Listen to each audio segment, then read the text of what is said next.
Assalamualaikum warahmatullahi wabarakatuh. Selamat malam teman-teman sobat GMI semuanya. Semoga selalu diberikan kesehatan dan kelancaran dalam aktivitasnya. Oke, sesuai dengan janji saya, malam hari ini saya membuat 10 soal HOTS terdiri dari dua aspek, yaitu mengelola perubahan dan pengambilan keputusan. Jadi nomor 1 sampai 5 adalah mengelola perubahan, 6 sampai 10 adalah pengambilan keputusan. Oke, sebelum kita mulai jangan lupa di-subscribe dulu YouTube saya @mrprince_gmi_92. Oke, kita mulai aja ya teman-teman. Oke. Oke. Oke.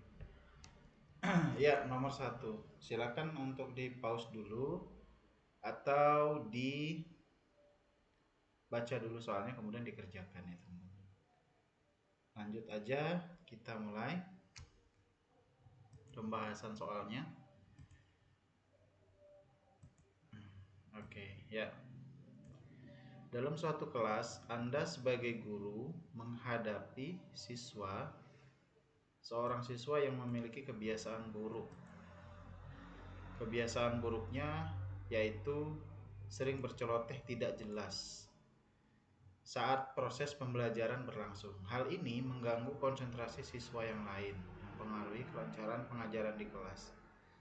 Anda menyadari bahwa masalah ini sudah berlangsung cukup lama, namun Anda ingin menangani masalah ini dengan pendekatan yang konstruktif, yang tidak hanya memperbaiki perilaku siswa, tetapi juga mendidik mereka tentang pentingnya disiplin dan dalam berbicara di kelas. Apa langkah yang Anda ambil untuk menangani kebiasaan buruk siswa tersebut? Oke, yang ditanyakan adalah tindakan Anda terkait dengan kebiasaan siswa yang suka berbicara atau berceloteh tidak jelas saat jam pembelajaran berlangsung. Oke, saya ingatkan kembali, nomor 1 ini sampai nomor 5 nanti adalah mengelola perubahan. Bagaimana Anda bisa tanggap dalam memahami perubahan yang terjadi. Oke, yang A, memarahinya karena jengkel karena kebiasaannya sangat mengganggu. Oke, kata memarahinya itu sudah tindakan yang negatif, jadi jangan dipilih ya teman-teman. Kemudian B, menasehatinya bahwa ada saatnya siswa tersebut diam dan ada saatnya ia berbicara sesuai dengan konteks pelajaran. Oke, ini boleh dipilih. Yang C, memberitahunya bahwa sebaiknya dia tidak lagi melakukan hal tersebut. Nah, ini boleh juga dipilih. Yang D, menasehatinya bahwa kebiasaan tersebut jika dibiarkan akan menjadi kebiasaan yang buruk yang susah diubah ke depannya. Oke, di sini ada kata jika ya teman-teman. Kalau di dalam kalimat itu ada kata jika, di balik makna dari kalimatnya bermakna negatif, maka jangan dipilih teman-teman ya. Jika dibiarkan, berarti kalau tidak dibiarkan dia tidak jadi kebiasaan yang buruk. Oke. Ya, tiga pilihan ini B, C, dan D sebenarnya baik. Yang tertinggi poinnya yang mana? Oke, kita lihat aja ya langsung ke pembahasannya. Oke, A itu poinnya 1 ya teman-teman ya. A poinnya 1 karena memarahi siswa tadi itu tidak usah dipilih. B, nah B ini yang poin 4 teman-teman ya. B ini yang benar. Oke, kemudian poin C itu mendapat nilai 2 jika hanya memberitahui untuk tidak mengulanginya lagi tanpa memberikan penjelasan lebih lanjut, tidak memberikan pemahaman. Oke, berarti antara C dan D tadi yang lebih baik adalah jawaban yang D. Pilihan ini menunjukkan pendekatan yang lebih mendalam karena menjelaskan dampak dari kebiasaan buruk yang dapat berlarut dan membantu siswa melihat manfaat perubahan perilaku. Namun, nah ini teman-teman lihat, ini mungkin sedikit lebih umum, kurang langsung memberikan solusi praktis. Di solusi praktis di jawaban B apa?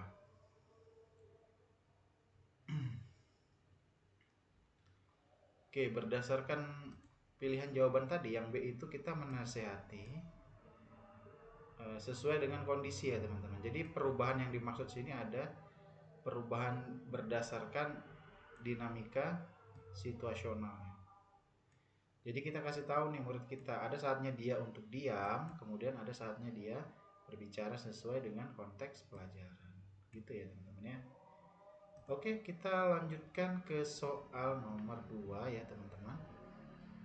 Silahkan dikerjakan ya teman-teman ya. Ya, di pause dulu untuk dikerjakan, dibaca. Jika sudah, kita lanjut ke pembahasan ya teman-teman. Oke. Sebagai mahasiswa magang di sekolah dasar, oke, perhatikan posisi kita adalah sebagai mahasiswa magang di sekolah. Anda diberi tugas mengamati kegiatan pembelajaran di kelas. Selama pembelajaran berlangsung, Anda mengamati bahwa sebagian besar siswa tampak mengantuk, tidak fokus pada pelajaran yang sedang diajarkan. Ini mengganggu proses belajar mengajar, mengganggu ya teman-teman ya. Dan Anda merasa ada masalah dalam pengajaran atau situasi di kelas tersebut. Anda ingin memberikan kontribusi positif dalam situasi ini. Apa yang Anda akan lakukan setelah mengamati kondisi kelas yang tidak kondusif ini? Oke. Jadi pertanyaannya itu bagaimana tindakan yang kita lakukan sesuai dengan keadaan yang terjadi ya teman-teman. Di sini masalahnya adalah siswa itu tampak mengantuk, tidak fokus terhadap pelajaran. Nah, karena mengantuk dan tidak fokus ini mengganggu proses belajar mengajar. Apa yang bisa Anda lakukan? Oke, kita lihat A. Melaporkan hasil pengamatan yang dilakukan kepada guru yang bersangkutan dan mendiskusikan solusi permasalahan. Oke, ini boleh disimpan dulu. Yang B, memberitahukan pengamatan terhadap siswa serta memberi beberapa solusi berdasarkan pengamatan. Oke.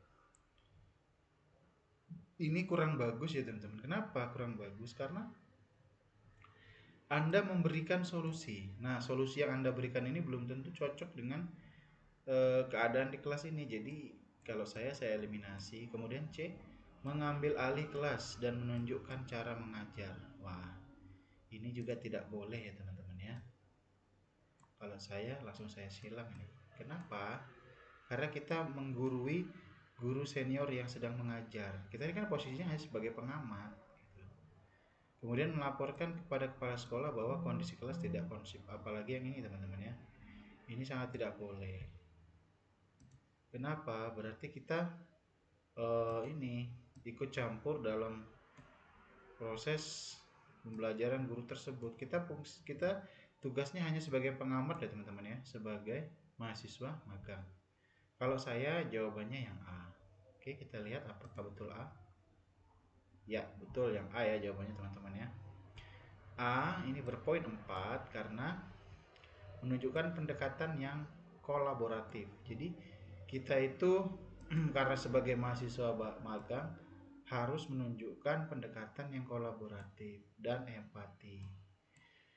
Anda melaporkan pengamatan kepada guru, ya, kita melaporkan kepada guru bukan kepada kepala sekolah.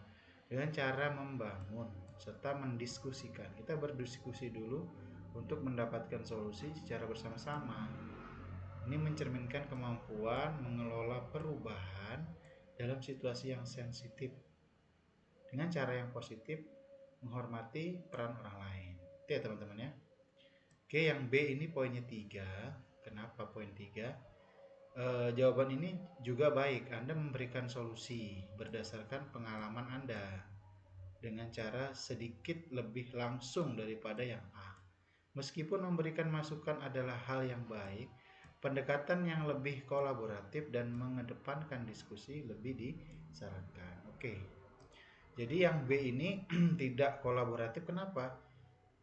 Karena Anda memberitahukan pengamatan Anda terhadap siswa tersebut, kemudian langsung memberikan solusi, tapi hanya berdasarkan pengalaman Anda. Belum tentu pengalaman Anda ini cocok dengan apa yang sedang dibutuhkan atau dihadapi oleh guru yang mengajar yang sedang Anda amati tersebut. Jadi, jawaban paling benar adalah yang A. Oke, kita lanjut ya teman-teman. Nomor 3. Oke, nomor 3. Oke, cukup ya di sini. Nah, sebentar.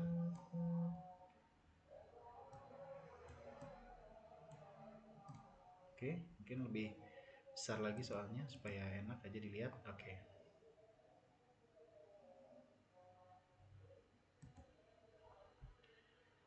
Oke. Silahkan di pause dulu untuk soalnya. Kemudian dijawab. Jika sudah, mari kita bahas. Pekerjaan Anda mengharuskan Anda untuk menjalani mutasi setiap 5 tahun sekali. Oke. Situasionalnya adalah kita mendapatkan pekerjaan yang mengharuskan kita untuk melakukan mutasi setiap 5 tahun sekali. Saat ini Anda telah memiliki anak balita yang baru saja mulai bersekolah di PAUD. Punya anak yang mulai bersekolah di PAUD. Anda merasa khawatir bahwa jika Anda dipindah ke lingkungan yang baru, anak Anda akan kesulitan beradaptasi dengan perubahan tersebut karena usianya yang masih kecil. Anda juga merasa kasihan jika harus memindahkannya ke tempat yang baru. Anda harus membuat keputusan yang mempertimbangkan baik sisi pekerjaan maupun kebutuhan keluarga. Oke, di sini ada pilihan ya teman-teman ya. Nah, ini berarti soalnya terkait dengan menolak perubahan dan ada kaitannya dengan pengambilan keputusan. Bagaimana Anda mengatasi situasi ini yang mengharuskan Anda untuk beradaptasi dengan perubahan dalam pekerjaan dan juga mempertimbangkan kepentingan keluarga Anda. Ini kita disuruh memilih teman-teman ya. A, kita lihat yang A ya. Tetap mengajak anak dan yakin bahwa seiring berjalannya waktu ia bisa terbiasa. B, berdiskusi dengan keluarga terkait kendala tersebut. Berdiskusi, ya ini bagus teman-temannya, ada kata berdiskusi. Kalau ini dia tetap mengajak, berarti dia kekeh untuk memaksakan diri ya. Kalau saya ini tidak usah dipilih teman-teman. Kalau ini boleh dipilih. Mengajukan keberatan, oh ini jangan teman-teman, karena pekerjaan ini sudah dijelaskan bahwa setiap 5 tahun sekali kita akan mutasi teman-teman ya. Yang D, tidak mengajak anak saya dan mengatur jadwal pulang untuk menjenguk anak. Nah ini boleh sih jadi solusi, tapi kalau saya lebih ke yang A, tapi saya tidak pilih, berarti yang ini ya. Yang B, ada kata berdiskusi. Berdasarkan materi yang sudah kita pelajari, usahakanlah pendekatan yang kolaboratif dan win-win solution. Sebelum memutuskan sesuatu, kita harus ada diskusi atau rembuk dengan orang-orang terkait. Ini ya. Coba kita lihat dulu apakah jawabannya itu B atau yang lainnya teman-teman. Mari kita lihat jawabannya. Jawaban yang paling benar adalah yang B teman-teman ya. Oke. Yang A itu mendapat poin 3 ya teman-teman. Yang A bisa dapat poin 3. Oke, kita bahas dulu. Nah, yang A jawabannya 3 karena ini sudah masuk sikap positif dan adaptif terhadap perubahan, namun tidak sepenuhnya mempertimbangkan kesejahteraan anak dalam jangka panjang. Nah, itu tadi saya bilang teman-teman, harus ada win-win solution antara, ini kan kita suruh milih nih, mempertimbangkan dari sisi pekerjaan maupun kebutuhan keluarga. Jadi betul-betul harus dipahami bahwa sebelum membuat keputusan, kita itu harus mempertimbangkan dulu dan menganalisa apa resiko yang akan terjadi jika kita telah memilih salah satu pilihan yang ada. Oke, itu ya teman-teman. B, jawabannya B menjadi nilai poin 4. Kenapa? Hal ini sangat bijaksana karena mengutamakan diskusi. Lagi-lagi seperti yang nomor 1 ada pendekatan kolaboratif ya. Diskusi dengan keluarga, mencari solusi bersama-sama. Pendekatan ini mengedepankan kolaborasi ya kan? Keterbukaan dan pemikiran matang dalam mengambil keputusan. Anda mempertimbangkan dampak perubahan terhadap anak dan juga kebutuhan pekerjaan. Jadi ada pertimbangan dari hasil keputusan tersebut berdasarkan diskusi dan analisa mendalam apa dampak yang akan terjadi. Itu ya teman-teman ya. Oke, kita lanjut aja ke soal ketiga. Oke, sebelum itu teman-teman mohon bantuannya untuk mendukung admin dengan cara klik subscribe YouTube-nya di @mrprincegami_92. Berikanlah like kalian, berilah komentar, kemudian boleh di-share ke teman-teman Anda gitu ya teman-teman ya. Subscribe, like, comment, dan share. Oke, teman-teman, kita lanjutkan ke soal nomor 4. Oke. Silakan di-pause dulu untuk dijawab soalnya. Oke, jika sudah, kita lanjutkan untuk membahas soal nomor 4. Anda ditugaskan menjadi wali kelas. Oke, kita diberi tugas ya sebagai wali kelas. Di dalam kelas Anda ada siswa yang memiliki perilaku buruk, temperamen, dan suka mengancam kepada siswa lain. Oke. Tak jarang ia sering menjawab apapun nasihat guru kepadanya. Sering menjawab nasihat guru. Hal ini mengganggu keamanan kelas dan siswa lain menjadi takut untuk mendekatinya. Selain itu, perbuatannya mempengaruhi kelancaran pengajaran di kelas. Namun, di sisi lain anak ini memiliki potensi yang baik di bidang bahasa. Anda sebagai wali kelas perlu menangani masalah ini dengan pendekatan yang konstruktif, yang tidak hanya memperbaiki perilaku, tetapi juga mendidik untuk mengolah emosi. Apa langkah yang Anda ambil? Oke, apa langkah yang diambil? Oke, kita langsung aja ke pilihan jawabannya. A. Menegur dengan intonasi masalah karena kebiasaannya sangat mengganggu. Oke, berarti maksudnya kita menegurnya dengan kasar ya teman-teman ya. Intonasi masalah nih maksudnya kita tuh menegur dia dengan menyalahkan dia gitu. Jangan dipilih ya. Kemudian B, menasehati untuk belajar mengelola emosi, kemudian membangun komunikasi efektif dengan teman dan guru. Oke, ini boleh ya, ini positif. Itu positif ya. Ini tidak boleh karena pakai ini. Kalau ini boleh ya. Oke. Yang C, memberitahunya bahwa sebaiknya ia tidak melakukan perbuatan tersebut lagi. Wah, ini boleh juga. Ada saran di sini ya, kata sebaiknya. Memberikan nasihat bahwa kebiasaan tersebut jika dibiarkan dalam diri akan merugikan diri sendiri ke depannya. Kira-kira yang mana teman-teman? A, B, atau C? B, C atau D teman-teman? Yang mana kira-kira? Mana tindakan nyata, kemudian bermakna positif, dan juga merupakan solusi dari masalah yang ada. Perhatikan posisi Anda adalah sebagai wali kelas. Di kelas ini posisinya sebagai wali kelas. Untuk menangani murid yang berperilaku buruk tetapi mempunyai potensi di bidang bahasa. Kira-kira yang mana teman-teman?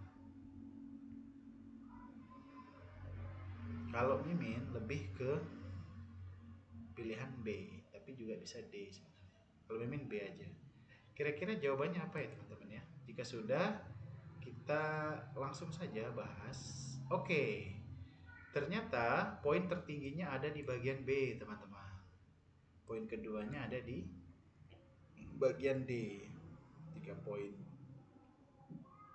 Oke, B mendapatkan nilai tertinggi karena merupakan tindakan baik yang dapat dilakukan, yaitu opsi di mana menasehati dengan penjelasan yang konstruktif, maksudnya mengenai pentingnya mengolah emosi yang baik dan membangun komunikasi efektif terhadap dirinya di masa depan kelak. Kalau yang D, menunjukkan pendekatan emosional secara mendalam untuk dilakukan. Kalau karena opsi ini memberikan pemahaman perilaku bahwa perbuatannya memiliki dampak buruk terhadap dirinya jika tidak dirubah segera. Serta tindakan ini memberikan manfaat perubahan perilaku yang positif pada anak. Namun, nah ini dilihat teman-teman, tidak memberi solusi yang baik untuk dilakukan oleh anak tersebut. Jadi yang D ini bagus banget, tapi tidak ada solusi dari masalah yang dihadapi. Sementara yang B ada solusinya. Solusinya di mana kata kuncinya ini? Pentingnya mengolah emosi yang baik, membangun komunikasi efektif terhadap dirinya di masa depan. Nah, ini merupakan solusi berkepanjangan dan juga solusi praktis terhadap masalah yang dihadapi, ya. Oke, kita lanjutkan teman-teman, nomor terakhir di kompetensi manajerial aspek mengelola perubahan. Nomor 5 ya. Oke, nomor 5. Oke.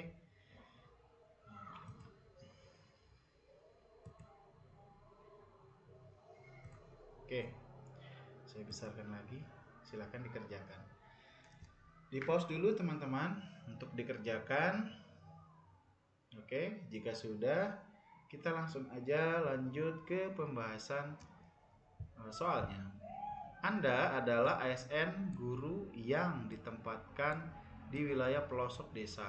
Jarak tempat asal Anda ke daerah tersebut adalah 3 jam menempuh jalur darat. Sudah 5 tahun Anda mengajar dengan ketentuan 5 hari kerja dalam 1 minggu. Hal ini memudahkan Anda untuk pulang ke kampung halaman di akhir pekan. Suatu ketika surat edaran dari Dinas Pendidikan setempat memerintahkan kepala sekolah mengubah jam kerja menjadi 6 hari kerja. Oke, ini perubahan jam kerja dari 5 hari menjadi 6 hari. Anda menyadari bahwa kepala sekolah Anda memiliki idealisme tinggi, sehingga peraturan tersebut tetap dijalankan di sekolah demi menunjang kinerja pegawai. Sikap Anda adalah apa? Yang A, tetap bekerja seperti biasa karena perubahan adalah hal yang sulit dihindari. Oke. Ini boleh. B, meragukan perubahan tersebut. Nah, ini tidak boleh. Kalau sudah ada kata negatif kayak gitu langsung disilang. C, bersemangat mengikuti perubahan dan mengajak pegawai yang lain untuk mendukung keputusan tersebut. Oke, ini bagus sekali. Yang D, meminta atasan mempertimbangkan rencana tersebut karena mungkin akan mendapat pertentangan dari pegawai lain. Oke, perhatikan teman-teman, di sini ada kata mungkin. Nah, kata mungkin ini juga kalau misalnya dibalik maknanya itu merupakan salah satu indikator kata yang harus dihindari dalam pemilih jawaban. Ya teman-teman, kata mungkin ini sebaiknya dihindari. Jadi kalau saya silang aja ini, saya eliminasi. Kenapa? Karena di sini kita minta atasan untuk mempertimbangkan lagi, padahal sebenarnya ini sudah diputuskan. Nah, udah ada surat dari mana? Dari Dinas Pendidikan. Dan kemudian kepala sekolah Anda memiliki karakter sikap idealisme yang mengikuti perintah gitu ya. Jadi Jika Anda meminta beliau untuk mempertimbangkan kembali, itu tidak mungkin terjadi. Jadi tidak berkaitan dengan soal. Antara A dan C, kira-kira yang mana? Kalau Mimin, yang C. Lebih positif dari yang A. Oke. Kita lihat jawabannya ya, teman-teman. Oke, A dapat poin 3, kemudian C dapat poin 4. Anda sudah berkomitmen sebagai ASN melalui fakta integritas sehingga harus mengikuti aturan yang ada. Gitu ya teman-teman. Kalau ini cukup baik, namun kurang menunjukkan rasa semangat dalam diri untuk menghadapi perubahan. Oke, saya rasa cukup mudah. Oke, sebelum kita lanjut ke soal nomor 6, yaitu aspek pengambilan keputusan, teman-teman mohon dukungannya untuk mengklik subscribe di YouTube-nya admin, yaitu di @mrprincegmi_92. Oke, dukungan Anda sangat-sangat berarti untuk admin agar lebih bersemangat untuk membuat konten pembelajaran agar teman-teman bisa difasilitasi untuk belajar. Oke, kita lanjutkan ke aspek pengambilan keputusan. Nomor 6. Oke. Silakan teman-teman dibaca soalnya. Saya besarkan lagi. Silakan dibaca soalnya, di-pause dulu videonya. Gimana? Jika sudah, teman-teman, mari kita bahas untuk soal nomor 6. Kita baca bersama. Anda adalah seorang guru kelas.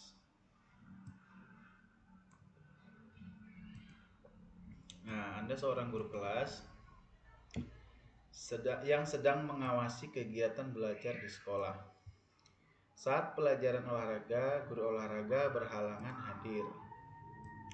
Ini ya, posisi Anda adalah guru piket ya, yang mengawasi kelas. Guru olahraga berhalangan hadir karena sedang mengikuti kegiatan KKG, kelompok kerja guru. Siswa-siswa Anda meminta izin untuk berolahraga mandiri. Jadi masalahnya di sini. Siswa itu meminta izin untuk berolahraga mandiri di lapangan dengan alasan bahwa mereka sudah memiliki jadwal olahraga dan ingin memanfaatkan waktu tersebut untuk berlatih. Namun, Anda sadar bahwa meskipun mereka memiliki niat baik, aktivitas olahraga mandiri tanpa pengawasan beresiko menimbulkan cedera atau masalah lain. Sebagai seorang guru yang bertanggung jawab atas keselamatan siswa, Anda perlu memutuskan langkah terbaik yang harus diambil. Bagaimana Anda menanggapi permintaan siswa untuk berolahraga mandiri di lapangan dengan mempertimbangkan faktor keselamatan, tanggung jawab, dan tujuan pendidikan mereka. Oke teman-teman, soalnya cukup panjang. Intinya adalah sebagai seorang guru yang sedang mengawasi kegiatan belajar di sekolah, atau sebutlah guru piket, kita punya tugas untuk mengawasi siswa-siswi kita saat proses belajar mengajar. Jika ada mereka yang tidak sesuai dengan jadwal pelajarannya atau masih berada di luar kelas saat jam belajar, kita wajib untuk memberikan tindakan sesuai dengan aturan. Nah, di sini ada guru pendidikan olahraga atau guru olahraga yang nggak bisa masuk di kelas. Kenapa di kelasnya? Karena dia ada kegiatan KKG. Jadi siswanya atau siswa Anda itu minta olahraga mandiri di lapangan. Tapi walaupun niatnya baik, mau olahraga aktivitas sendiri, tanpa pengawasan itu bisa menimbulkan cedera. Nah, Anda tidak bisa mengawasi mereka secara langsung, secara terus-menerus. Kenapa? Karena Anda juga mengawasi kelas-kelas dan anak-anak yang lain gitu teman-teman.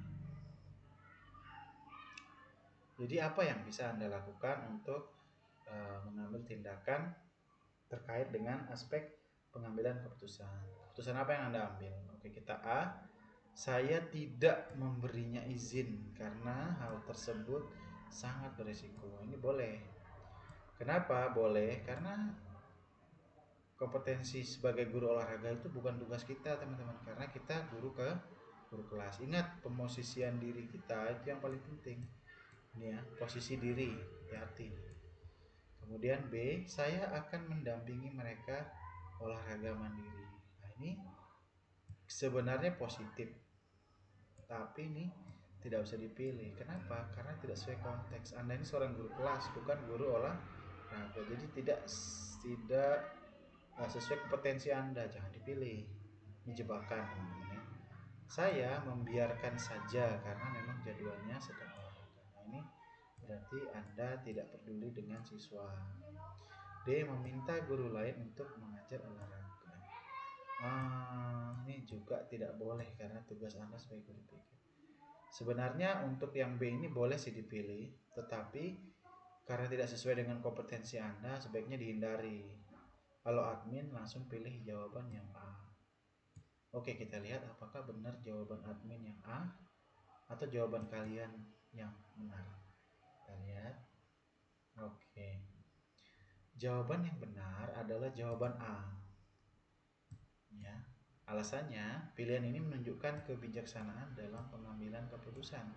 Dengan memberi izin terbatas sambil tetap mengawasi, Anda menjaga keselamatan siswa dengan pengawasan langsung yang merupakan langkah yang bertanggung jawab, juga memberi mereka kesempatan berlatih sesuai jadwal mereka. Nah, Anda tidak memberikan izin, ya kan? Kenapa hal ini bisa menjadi pilihan jawabannya? Padahal penjelasannya di sini adalah memberi izin terbatas. Nah, kalau Anda memberikan izin berarti Anda membebaskan mereka, sementara kita tidak tahu olahraga mandiri mereka itu yang seperti apa gitu, teman-teman ya. Jadi pilihan jawaban yang benar adalah yang A. Oke, kita lihat ke pilihan jawaban B. Meskipun lebih aman, memberikan alternatif kegiatan lain di dalam kelas bisa membuat siswa merasa tidak diberi kesempatan untuk berlatih olahraga yang mereka harapkan. Ini menunjukkan pertimbangan terhadap keselamatan meskipun tidak sepenuhnya memenuhi kebutuhan siswa untuk berolahraga. Itu ya, teman-teman ya.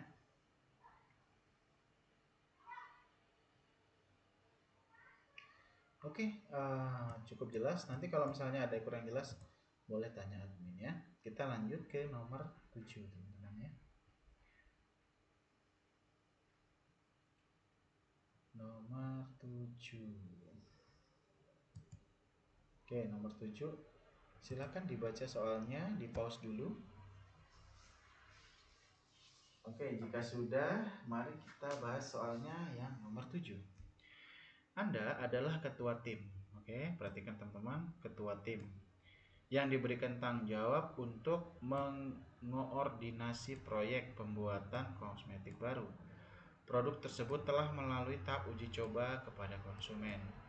Namun suatu hari seorang konsumen datang ke kantor Anda dan melaporkan bahwa mereka mengalami iritasi, kerusakan kulit setelah menggunakan produk tersebut. Mereka meminta pertanggungjawaban dari pihak perusahaan. Minta pertanggungjawaban.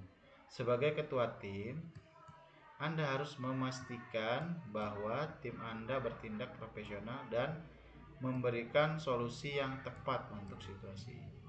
Selain itu, Anda juga harus menjaga reputasi produk perusahaan serta memastikan seluruh tim tetap fokus pada penyelesaian masalah yang ada. Bagaimana Anda menyikapi keluhan dari konsumen? Oke. Ingat teman-teman, untuk menjawab soal yang pertama, memposisikan diri kita dalam soal. Kita adalah ketua tim. Intinya masalah ini adalah kita punya tugas untuk mengkoordinasi proyek pembuatan kosmetik ya. Tetapi di dalam prosesnya, setelah dilakukan uji coba awal, dia aman, tapi ada seorang konsumen yang melapor bahwa dia mengalami iritasi dan kerusakan kulit setelah menggunakan produk tersebut. Jadi apa yang bisa Anda lakukan? A. Memanggil karyawan Anda, melakukan uji laboratorium serta cek kandungan kosmetik yang menyebabkan iritasi. Oke. Pilihan A boleh diambil. B. Menganalisa penyebab iritasi dengan uji laboratorium terhadap produk. Oke. C. Memecat karyawan yang bertugas menguji produk pada konsumen. Nah, ini salah. Ini tidak win-win solution tapi otoriter. Yang D. Memanggil karyawan agar mempertanggungjawabkan perbuatan. Ini jangan ya teman-teman ya. Kenapa? Karena kita menyalahkan karyawan kita. Sebagai pimpinan yang baik atau ketua tim yang baik, kita harus mencari solusi terhadap masalah yang ada, bukan melemparkan masalah ini kepada orang lain gitu. Oke. Jadi jawabannya antara A atau B. Kira-kira yang mana teman-teman? Kalau dari jawaban, yang paling lengkap adalah yang A. Yang B juga bagus, dia menganalisa. Kalau yang A, dia ada proses pengecekan penyebab dari hal yang menyebabkan iritasi. Kira-kira yang mana, A atau B? Kita lihat jawabannya. Oke, kunci jawaban yang benar adalah yang A. Jawaban ini mencerminkan pengambilan keputusan yang bijaksana. Anda tidak hanya bertindak cepat dengan uji laboratorium untuk mencari penyebab masalah, tetapi juga mengutamakan komunikasi dengan konsumen dan memastikan langkah-langkah yang jelas untuk mengatasi masalah tersebut. Ini menunjukkan kepemimpinan yang baik dan pemecahan masalah yang komprehensif. Oke, yang B itu poin 3 karena jawaban ini kurang mengedepankan komunikasi yang baik dengan tim dan konsumen. Ya. Selain itu, tidak melibatkan tim sejak awal dapat memperlambat proses pemecahan masalah secara keseluruhan. Oke.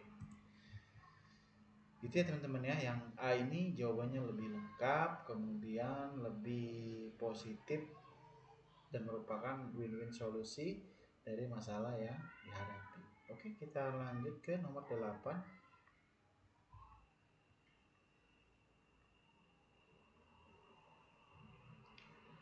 Silahkan di pause teman-teman untuk dibaca soalnya dan dikerjakan.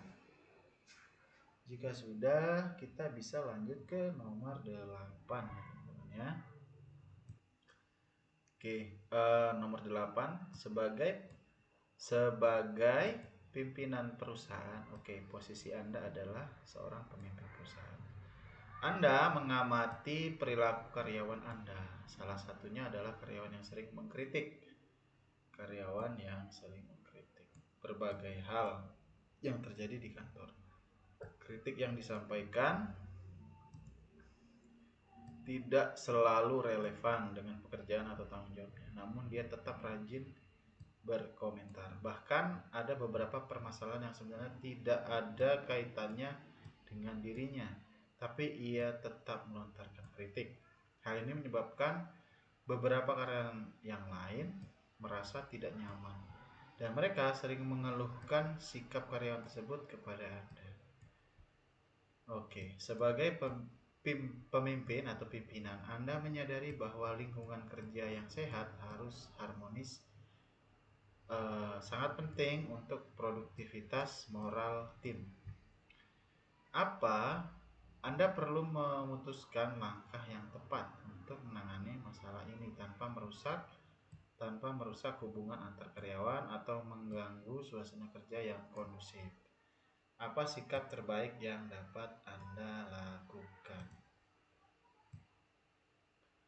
Oke, yang A, bersikap biasa saja karena fenomena tersebut sudah sering terjadi. Ah, ini jangan dipilih ya teman-teman ya. Jangan dipilih. Yang B.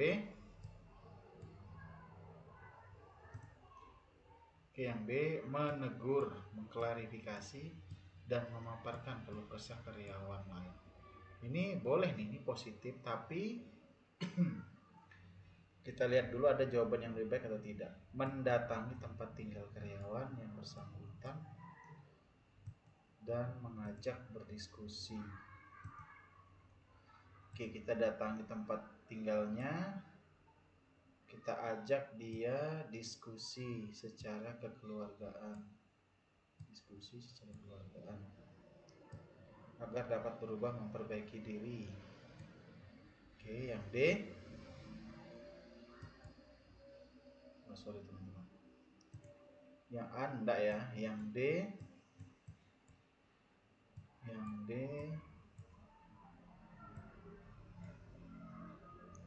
Menasihati dan menjelaskan dengan sabar bahwa perilaku yang dilakukannya membuat kalian kurang nyaman. Nah, ini boleh. Ini boleh.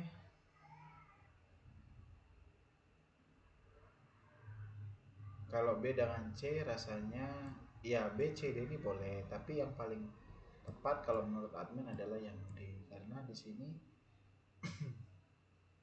untuk memberikan solusi itu kita harus menasihati karyawan yang membuat masalah itu, kemudian menjelaskan bahwa perilakunya itu membuat orang lain tidak nyaman. Oke, kalau yang C ini bagus nih, sebenarnya bagus, cuma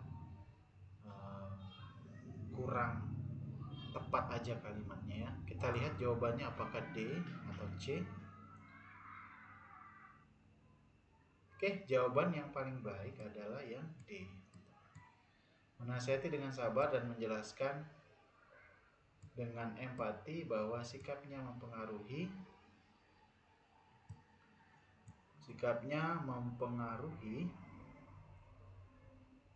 kenyamanan rekan-rekannya.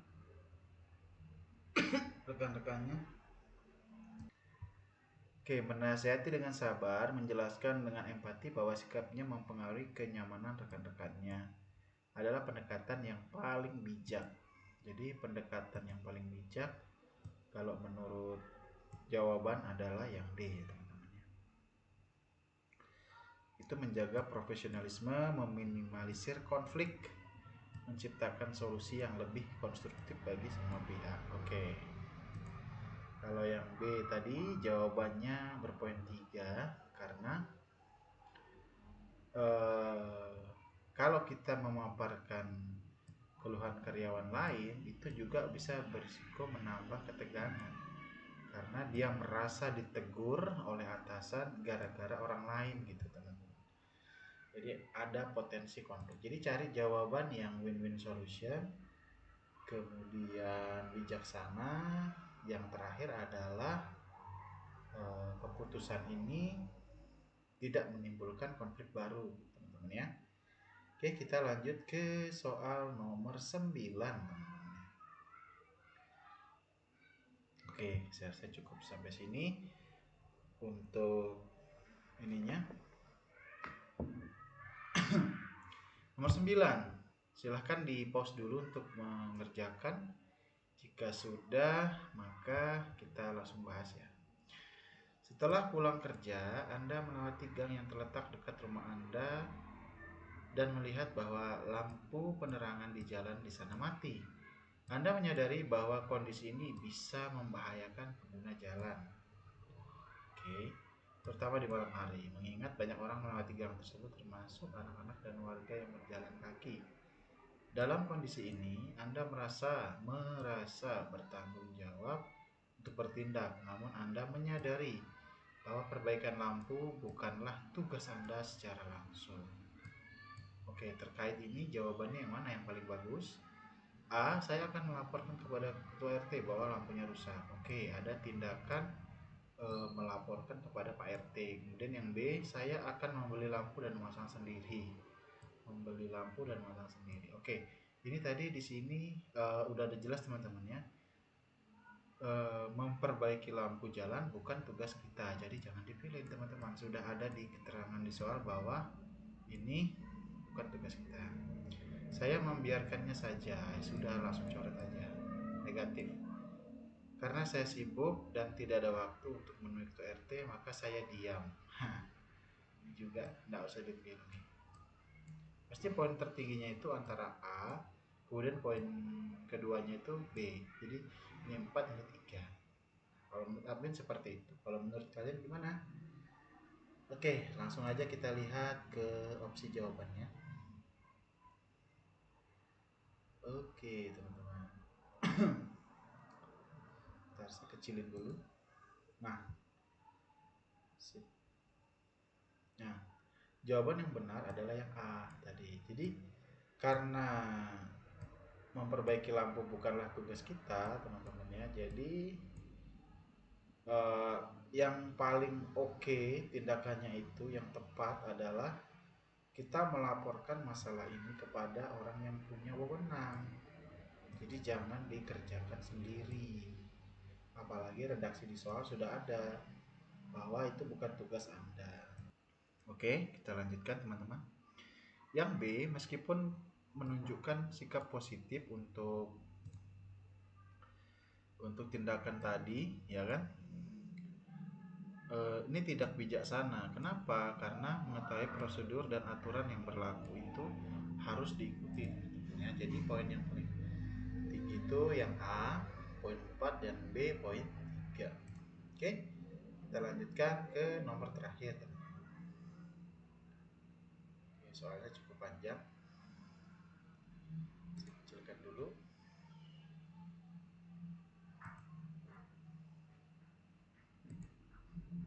Oke, silahkan dibaca dulu soalnya teman-teman ya. Oke, setelah dibaca soalnya, kita lanjutkan untuk pembahasannya. Anda baru saja ditempatkan sebagai guru di sebuah sekolah yang terletak di daerah perbatasan. Oke. Sebagai guru baru, kita guru baru ya teman-teman ya. Anda berusaha keras menjalankan tugas dan memenuhi tanggung jawab sesuai dengan ketentuan dan kebijakan yang sudah ditetapkan oleh sekolah. Namun, dalam praktiknya, Anda sering menghadapi berbagai kendala yang tidak selalu dapat diselesaikan dengan cara yang tertera dalam SOP atau standar operasional prosedur. Kendala-kendalanya meliputi keterbatasan sumber daya. Ada keterbatasan sumber daya, perbedaan kondisi sosial, budaya siswa, serta beberapa prosedur yang tidak cukup fleksibel untuk menangani situasi tertentu. Selanjutnya, sebagai guru yang bertanggung jawab untuk memberikan pendidikan berkualitas, Anda merasa perlu untuk mencari solusi. Perlu mencari solusi atas masalah-masalah yang dihadapi di lapangan. Anda harus membuat keputusan tepat agar tidak hanya mematuhi kebijakan, tapi juga mengakomodasi kondisi dan kebutuhan siswa. Mengakomodasi kondisi dan kebutuhan siswa yang berbeda. Oke. Menghadapi situasi seperti ini, langkah apa yang Anda ambil untuk memastikan tugas dan tanggung jawab Anda dapat terlaksana dengan baik? Meskipun terkadang menghadapi kendala yang tidak tercakup dalam SOP. Oke, soalnya cukup panjang ya teman-teman. Ya, dari soal yang panjang ini yang bisa kita simpulkan adalah sebagai seorang guru baru yang memiliki tugas dan tanggung jawab sesuai dengan standar operasional prosedur, mengikuti aturan yang berlaku, kita seringkali mendapati bahwa banyak hal-hal tidak terduga yang terjadi terkait dengan kondisi yang ada di sekitar kita. Apalagi di soal ini bahwa kita sebagai guru baru itu ditempatkan di wilayah perbatasan, teman-teman, yang punya banyak keterbatasan akses dan lain sebagainya. Bagaimana cara kita untuk mengambil keputusan yang baik tanpa mengabaikan kondisi dan kebutuhan dari siswa kita. Oke, kita lanjut ya. A. Mengamati kinerja guru. Mengamati kinerja guru senior dalam menyelesaikan masalahnya, itu kemudian dipraktikkan dalam tugas sehari-hari. A-nya boleh. B. Melihat dari kondisi yang ada dan melakukan penyesuaian yang diperlukan agar tetap sesuai dengan kebijakan sekolah. Nah, ini boleh ya teman-teman, ini bagus. Ada tindakan melakukan penyesuaian. C. Memberi masukan. Yang C. Memberi masukan kepada kepala sekolah untuk merubah kebijakan yang ada sesuai dengan masalah yang muncul. Ini melampaui wewenang kita, jangan diambil atau jangan dipilih. Mengajukan review berkala terhadap SOP yang ada dalam rapat sehingga semua guru dapat bekerja sesuai dengan tanggung jawabnya. Review boleh terhadap SOP, tapi pilihan jawaban ini saya rasa terlalu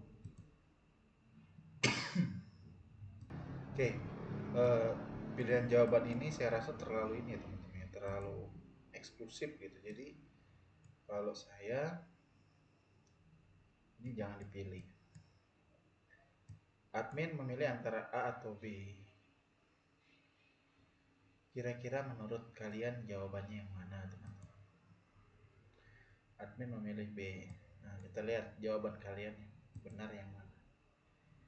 Oke, pembahasannya A poinnya 2, B poin 4, C poin 3, D poin 1.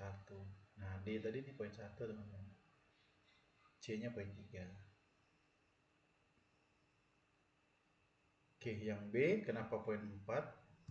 Oke, yang B poinnya 4. Kenapa? Karena penyesuaian berdasarkan kondisi yang ada di tempat dapat membantu Anda tetap produktif dan bisa responsif terhadap tantangan tanpa melanggar kebijakan yang sudah ada. Oke. Yang poin 3, meskipun memberi masukan penting, perubahan kebijakan biasanya memerlukan waktu dan proses yang lebih panjang. Nah, yang C ini kenapa dia tidak jadi poin tertinggi? Karena ini masukan ini eksekusinya lama, sementara kalau yang melakukan penyesuaian dia segera gitu teman-teman ya. Jadi yang paling bagus adalah yang B. Oke teman-teman, berakhirlah untuk pembahasan soal hari ini. Ya, terima kasih teman-teman yang sudah menyimak video saya. Dukung admin dengan melakukan klik subscribe di YouTube-nya admin, yaitu di @mrprincegmi_92. Terima kasih. Assalamualaikum warahmatullahi wabarakatuh. Sampai bertemu lagi di konten selanjutnya teman-teman. Salam sukses. Terima kasih.